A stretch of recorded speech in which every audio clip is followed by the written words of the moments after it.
Bienvenidos a nuestro encuentro aquí en Educación 360, una edición más, un capítulo más que estamos hablando con los protagonistas, caminando también de forma paralela con el proyecto Transformación Educativa y viendo justamente los pormenores de lo que implican las distintas aristas también dentro de este proceso que va a transformar el país. Hoy estaremos hablando sobre la cuestión vinculada a la salud mental en los centros educativos. Una cuestión vital también en este periodo post-pandemia que nos toca atravesar y que también implica una presencialidad de vuelta de los chicos y un tema importantísimo.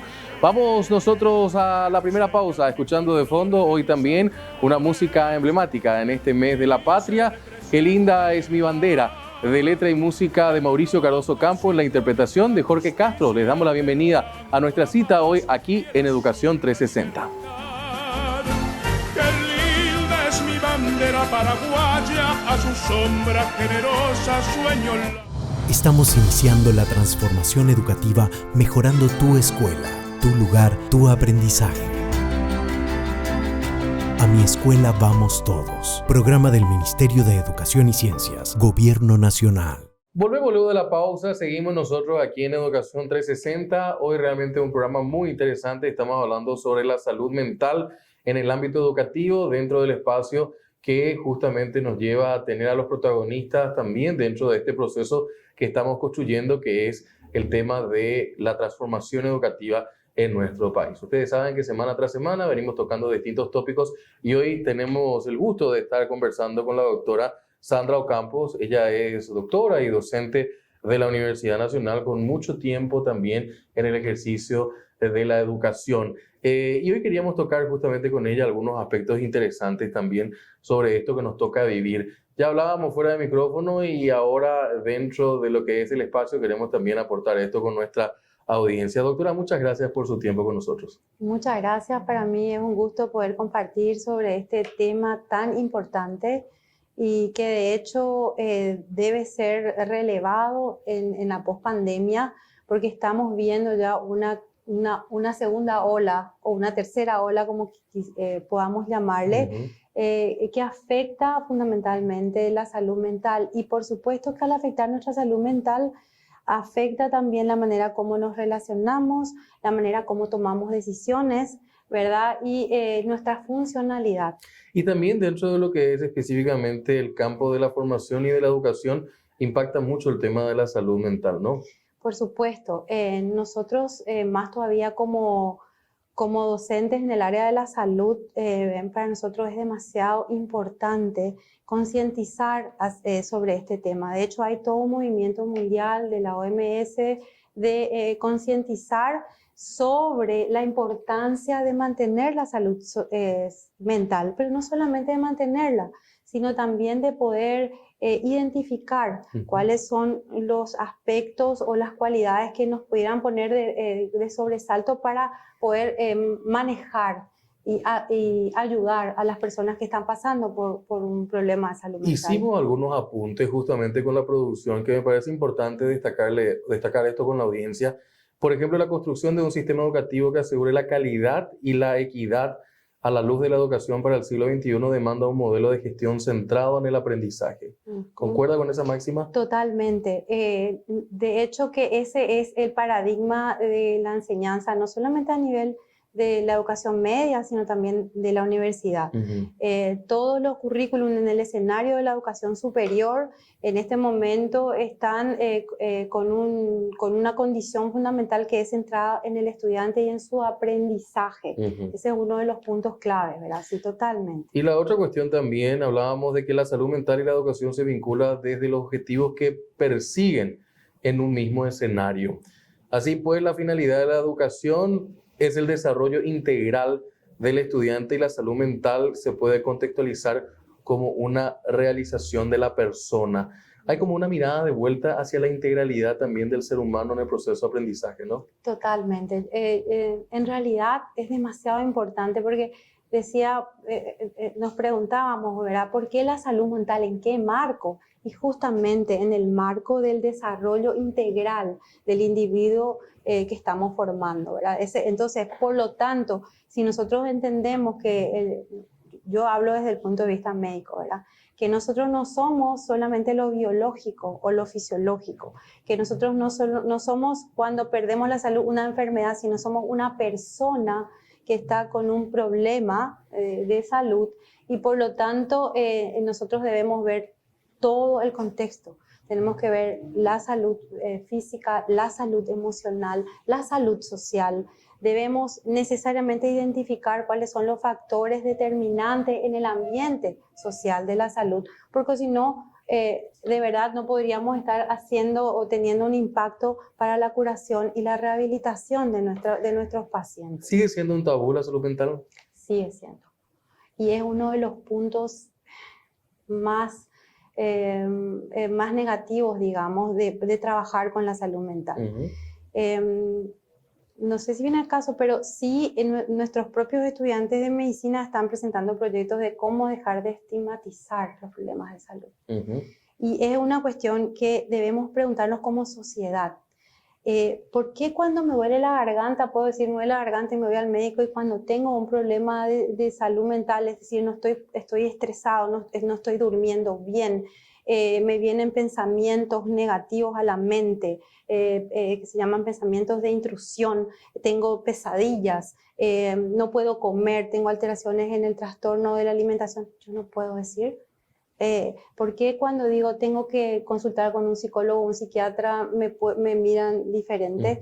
Yo creo que es muy importante cuando hablamos de la salud mental es concientizarnos que es parte y que puedo necesitar ayuda, así como necesito de un odontólogo para que me cure un dolor de dientes. Otra máxima que fuimos rescatando también, doctora, para el programa del día de hoy es la siguiente. La situación de la pandemia ha puesto en la mesa de la discusión este tema para todos los actores de la comunidad educativa, estudiantes, docentes, padres, directivos, sociedad toda. Es un tema que debemos abordarlo. Debemos abordarlo, es una obligación, diría yo, ¿verdad? Porque es un tema que nosotros debemos no solamente abordarlo desde el punto de vista de recuperar espacios de comunicación donde nosotros mismos nos recuperamos como sujetos. O sea, en primer lugar, los docentes mismos, tanto de cualquier nivel de que estemos hablando, debemos tener espacios de comunicación donde nosotros nos recuperamos como sujetos que sienten, ¿sí? Y que tienen frustraciones también. Más los niños. Y aún así, ahí recién podríamos tener la empatía necesaria para levantar esos cambios o problemas que tengan nuestros niños. O sea, es demasiado importante. Primero, creo yo, o sea, ya que estamos hablando de cómo hacerlo, en primer lugar es recuperar estos espacios de reflexión como docente, ¿verdad? Y luego hacer un diagnóstico situacional del lugar donde yo estoy, donde yo me estoy desarrollando y desempeñando como docente. ¿Para qué? Para que sobre ese análisis de situación yo pueda generar un protocolo, ¿verdad? O un flujograma, como que queramos llamar, de cómo detectar y encaminar a nuestros niños, a nuestros adolescentes, a nuestros jóvenes universitarios hacia una rehabilitación en esta área, ¿verdad? Y nosotros mismos como docentes, a veces solo nos centramos mucho en el estudiante, pero si nosotros no tenemos un docente sano, ¿verdad? ¿Cómo podemos formar sanamente? Y ahí justamente me responde una de las preguntas que teníamos hoy como consulta, que era cuál debería ser el enfoque de la educación sobre salud mental en las escuelas. Lo siguiente, ¿cómo debe capacitarse a un docente para planear una estrategia de acercamiento desde su rol como doctora y también como docente? Ya. Yo puedo hablar de la experiencia que tenemos nosotros en la educación superior y tal vez pueda servir como apoyo a mis colegas docentes que están en los otros niveles, ¿verdad? Lo primero que nosotros recomendamos es hablar de estos temas en comunidad, es decir, recuperar espacios de reflexión en donde toquemos estos temas. En segundo lugar, nosotros pensamos que fomentar el trabajo en equipo es fundamental para esta área, ¿verdad? Como docente estoy hablando, porque hablamos de cómo formar al docente, ¿verdad? Entonces, formar equipos de trabajo, fomentar estas redes entre docentes para generar protocolos que nos ayuden a tener en las escuelas, en las universidades, unos protocolos y unos departamentos. Nosotros tenemos un departamento de salud mental que fue creado por resolución del Consejo, y ese departamento trabaja articuladamente con otros departamentos que tenemos en la dirección académica, que tienen que ver con apoyo de la comunidad académica y apoyo pedagógico en la universidad, ¿verdad? Entonces, tratamos de trabajar en forma articulada. Sería el segundo punto que me parece interesante rescatar de nuestra experiencia, ¿verdad? En tercer lugar, nosotros generamos espacios de comunicación con nuestros estudiantes, o sea, espacios de acercamiento, ¿verdad? En donde hablamos primero en grupos, usamos con el profesor Martín Moreno, que es psiquiatra, era psiquiatra, trabajamos la técnica de grupos focales, focus groups, y trabajamos con nuestros estudiantes de primero a sexto año. Eran grupos donde nosotros levantábamos información durante la pandemia acerca de cómo se sentían, qué pensamientos tenían, qué actitudes afloraron, porque eso nos permite autoconocernos, que es uno de los puntos clave para revertir o para recuperar la salud mental, y conversar con ellos y hacer el proceso de seguimiento y ver a partir de las experiencias de ellos cómo lograron sobreponerse a la situación de estrés. Porque lo que uno desea con la salud mental en realidad es ese estado dinámico de equilibrio que me permite manejar las situaciones de estrés con tiempos diversos. A lo mejor uno tiene una capacidad mucho más rápida, resiliencia, de reaccionar, y otros van a tener una capacidad más lenta, ¿verdad? Y recuperamos cosas muy interesantes de nuestros propios estudiantes, que si por ahí hay un tiempito puedo contar así solo puntual. Correcto, y con eso me gustaría dejar un poco también este bloque y este espacio para que podamos quedarnos con eso, porque creo que también, y ahí me responde la última pregunta, ayuda también a reducir la estigmatización asociada, ¿no? Exactamente, generar espacios donde uno pueda conversar libremente sobre estos temas y además escuchar las experiencias del otro, ¿verdad? En comunidad.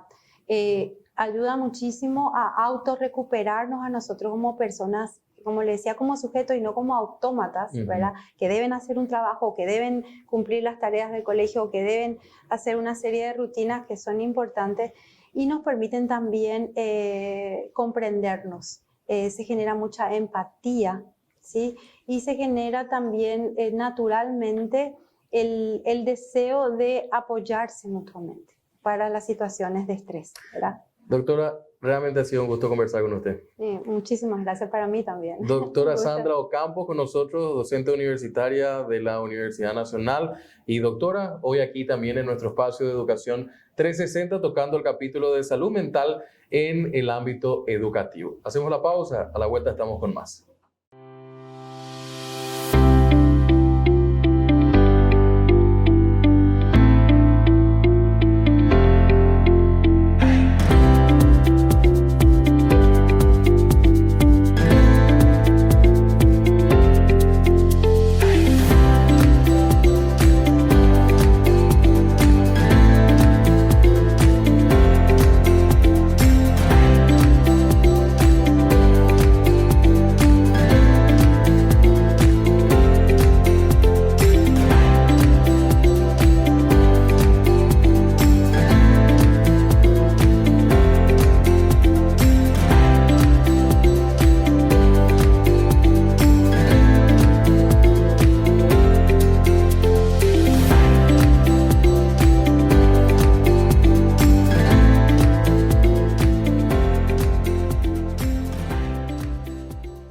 Y a la vuelta de la pausa seguimos nosotros también hablando con los protagonistas. Vamos a hacer un contacto telefónico con el doctor Agustín Barúa Cafarena, él es psiquiatra, y con él hacemos este contacto telefónico. Doctor, en ese marco, ¿cuál debiera ser el enfoque de la educación sobre salud mental en las escuelas? Sobre el enfoque de la salud mental en las instituciones educativas, una anécdota.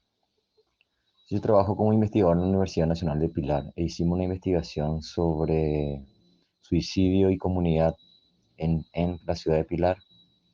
Cuando presentamos esos resultados en otras ciudades, en este caso en la ciudad de San Ignacio, un estudiante adolescente dijo: Los padres no conocen a sus hijos, simplemente. ¿Qué es lo que no sabemos sobre lo que pasa en las escuelas y que estaría bueno que sepamos? Segundo es, ¿podemos hacer una escucha abierta sobre lo que está pasando? ¿Cuáles son nuestros prejuicios sobre eso? ¿En qué estamos cerrados para trabajar eso, no? Hay mucho sufrimiento mental docente. Nosotros trabajamos en atención primaria de salud en los Bañados de Asunción como salud mental y cuando llegamos al principio del gobierno de Fernando Lugo en el Ministerio de Esperanza Martínez, nos enviaban papelitos con lista de estudiantes en el grado 7, en tal otro grado 11, ¿verdad? Y nosotros fuimos a la escuela y encontramos que había muchísimo sufrimiento mental de los docentes, que estaba totalmente desprotegido, ¿no? Alguna vez trabajando en salud mental en Uruguay, una directora de un liceo me dijo, el liceo se mete en mi cama. Nosotros proponemos la idea de intercuidados, que es una estrategia de cuidado de equipos donde se parte de respetar la sabiduría de cada equipo de trabajo. Eso es importante, ¿no? No invadir, sino ver un poco cómo ya se están cuidando esos equipos y a partir de ese reconocimiento comenzar a trabajar los cuidados, ¿no? Segundo, creo que hay pérdidas importantes. Habitualmente decimos que actualmente se están perdiendo los valores, sin entender que en realidad los valores son históricos y dinámicos, tienen que ver con diferentes momentos de la vida y los valores que nosotros tuvimos como generación adulta no van a ser los valores de las generaciones jóvenes porque es otro contexto histórico, ¿no? Alguna vez preguntaba en un jardín de infantes qué aprendía este equipo de jardín de infantes, en este caso en Uruguay, de las personas de menos de 5 años que iban al jardín. Y a ellos les costó la idea de aprender, pero después una compañera dijo, no tienen enojo adulto. Quiere decir que no tiene la infancia sana, no tiene rencor mayormente, puede elaborar mucho más rápidamente su frustración y desenojarse, ¿no? Nosotros hablamos de las sabidurías niñas y lo que nos toca aprender acá de esto, ¿no? Me parece que hay una salida al tema que ya está apareciendo y nosotros lo vivimos en una investigación que hicimos en la ciudad de Humaitá. Hubo una crisis suicida en el primero de la media, el único colegio de Humaitá. Y a partir de eso hicimos una intervención desde la Universidad Nacional de Pilar sobre el tema. Cuando hablamos con la adolescencia, le preguntamos qué espacio de participación tenían la adolescencia en esa ciudad y nos dijeron escuela de fútbol y grupos juveniles católicos. Pero eran espacios muy verticalistas, donde en realidad ellos no tenían mucha posibilidad de decisión. Incluso cuando preguntamos si había centro de estudiantes, nos dijeron que sí desde el año pasado y qué buscaban como centro de estudiantes y nos dijeron aire acondicionado para las aulas, que era un objetivo que había puesto desde la dirección, no era un objetivo que tenía que ver con lo que ellos querían, ¿no? O sea, no había espacio de participación. Estos adolescentes nos dijeron dos cosas que quedaron como muy marcadas, que era, queremos escucha sensible y un trato igualitario, ¿no? Y esto tiene que ver con el adultocentrismo. El adultocentrismo es la pretensión de superioridad del mundo adulto y de las personas adultas sobre las generaciones jóvenes, infancia, adolescencia y juventud. Ese es un gran problema que tenemos que trabajar para el enfoque. ¿Y cómo debe capacitarse a los docentes para planear una estrategia de acercamiento y poder ayudar a los estudiantes y a sus familias? Preguntaban sobre la capacitación a docentes. Yo creo que hay tres cuestiones centrales. Primero, hay que repensar, me parece, el lugar docente. Un lugar docente que me parece que está burocratizado, no tiene tiempo. Dice Carlos Escliar, un pedagogo argentino, que la función docente es dar tiempo y darse tiempo.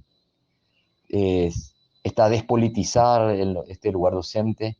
¿Qué quiere decir despolitizada? Que pierde su capacidad de preguntarse por la realidad. O sea, la construcción docente queda a espaldas de la realidad, entonces se desorienta. Si no nos podemos preguntar en qué realidad generamos educación, no tenemos criterios, ¿no?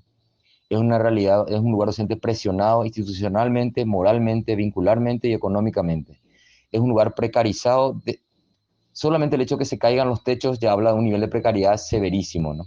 Y todo esto genera una deshumanización y una desensibilización, ¿no? Esto se parece mucho también a lo que pasa en el campo sanitario.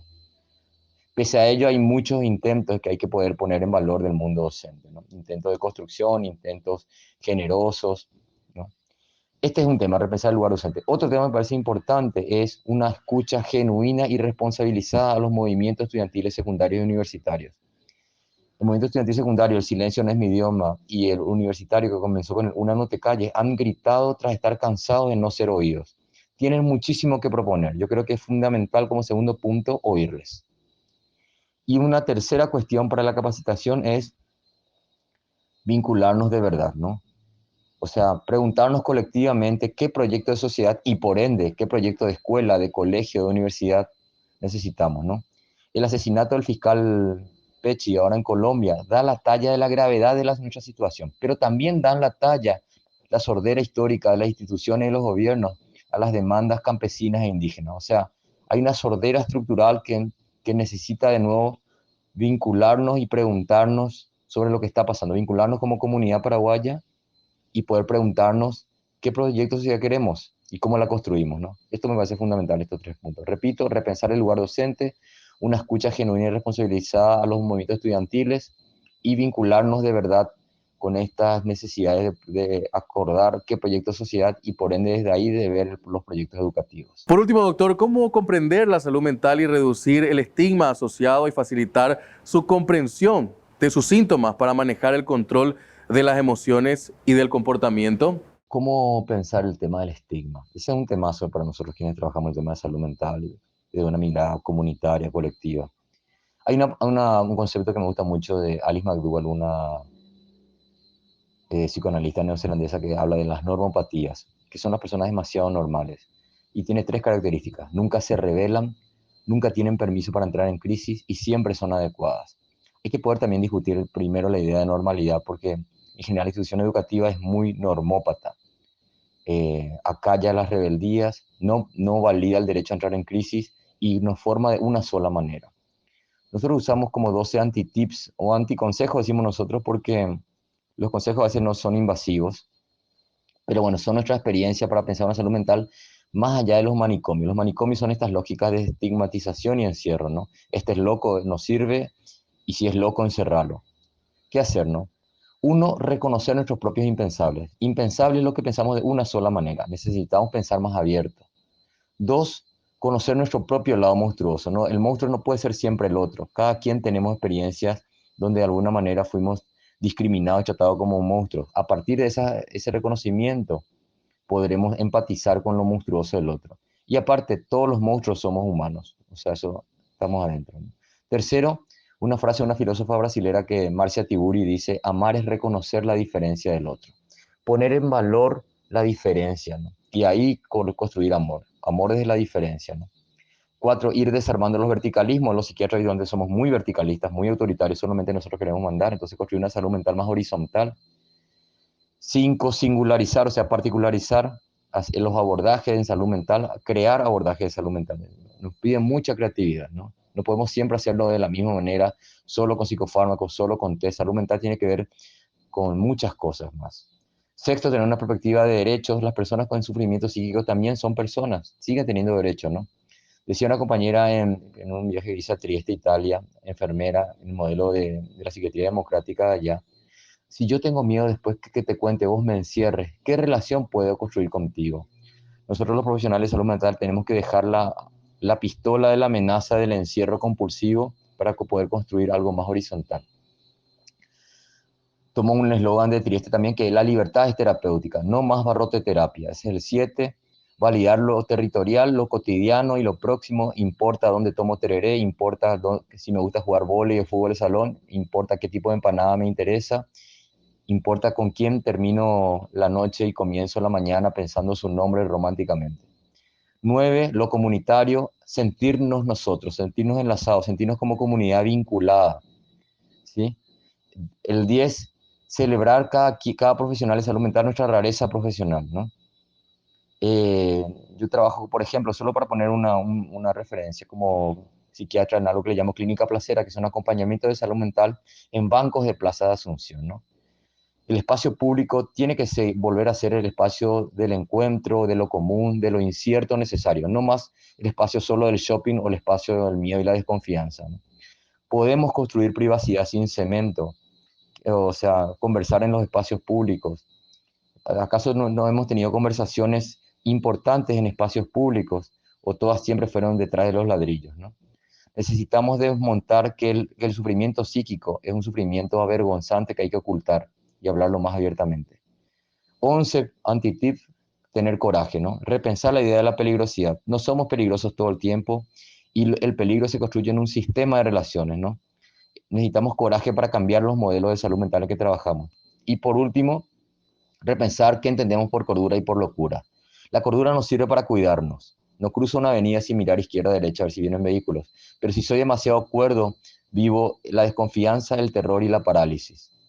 La locura nos sirve para 3 verbos imprescindibles: cambiar, crear y arriesgar. ¿Qué haríamos como humanidad sin esos verbos? Pero si somos demasiado locos, no nos cuidamos nada. Así que necesitamos diferentes dosis de cordura y locura para cada momento. Muchas gracias, doctor, por este contacto telefónico. Nosotros hacemos una breve pausa. A la vuelta seguimos con más en Educación 360. Dicen que la educación crece como un árbol que da frutos para los que cuidan de ella. ¿Y de qué estamos hablando cuando hablamos de educación? Formación, aprendizaje, conocimiento. Porque podemos tener respuestas diferentes. Más que nunca es importante escucharnos entre todos. Y hay algo en lo que todos estamos de acuerdo. Ya no podemos posponer el futuro. Vivimos la urgencia de una transformación tan desafiante que va a necesitar de tiempo para que la semilla se convierta en un árbol fuerte y sano. Un espejo que refleje el futuro del país. Te propongo algo. Escuchemos todas las voces y empecemos esta transformación con un gran pacto. Construyamos juntos la nueva educación paraguaya. Por nuestro futuro, por nuestros hijos y por los hijos de Paraguay. Y ya en esta última parte de nuestro encuentro de Educación 360, como cada semana, vamos a una editorial conclusiva también del programa del día de hoy con la señora Peggy Martínez. Salud mental es uno de los componentes fundamentales del desarrollo humano. Ya en la reforma se había generado el componente socioemocional y se trabajó bastante de alguna forma. Sin embargo, es un aspecto que hay que afianzar en la transformación educativa. De todas formas, existen tanto en la formación docente, en la política de formación docente, como en la política de gestión, aspectos que se van a trabajar, líneas de acción importantes para el tratamiento de la salud mental. Desde las respuestas que se estaban dando o desde la situación que se genera actualmente después de la pandemia con mayor relevancia, los problemas de salud mental se dan en los diferentes sectores, desde los niños pequeñitos hasta la universidad, pasando por las dificultades de las familias y el sufrimiento docente, tal como señalaba nuestro entrevistado.